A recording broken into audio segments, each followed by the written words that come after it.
Hello, my Lagalu people. Wetin carry me come? You know where I dey? I dey Osun Osogbo. Who carry me come? Na the Nation TV. You dey talk say you don't know Isheshe, you don't know tradition. Dey play. Come Osun Osogbo, you go see tradition. Isheshe dey. Who dey deceive you say tradition no dey? Who dey deceive you say Isheshe dey? The Nation TV don carry me come Osun Osogbo festival. I don sabi say tradition dey. Isheshe dey. No let those pastors dey scam you. No let those afar dey scam you. Tradition is real. Isheshe is real. See you on the other side. Odabo.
Ọ̀ṣun ṣẹ̀gẹ̀ṣẹ̀ anigi nílé mama dáná. Ọládé kojú yèyé Ọ̀ṣun ìbà Fálágolódò yèyé ọmọ. Ọládé kojú yèyé Ọ̀ṣun ìbà Fálágolódò yèyé ọmọ. Ìyá mi Ẹ̀wùjí yèyé Ọ̀ṣun ìbà Fálágolódò yèyé ọmọ. Àwúrà olú Ọ̀ṣun ṣẹ̀gẹ̀ṣẹ̀ anigi nílé mama dáná.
Civilized country, man.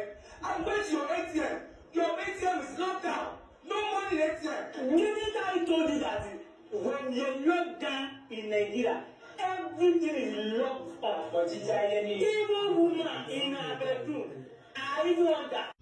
ọ̀rọ̀ kan ṣẹlẹ̀ lọ́jọ́ kan pàtí mo gbé ó pé kéwọ́ nínú yàrá kàkà kí kíni mi kó dúró gbọ̀ngbọ̀n jìgàlà lómi lábẹ́ ṣòkòtò èrè kí ló lè jẹ́ fún mi nígbà tí mo gbé ó pé kéwọ́ nínú yàrá ó pé képèké tó bá dẹmọ sí mi yóò máa fún lóyún ẹni gẹ̀ẹ́lì tó bá ṣakọ sí mi yóò máa fún lóyún ẹni lèdì tó bá ṣakọ sí mi yóò máa fún lóyún.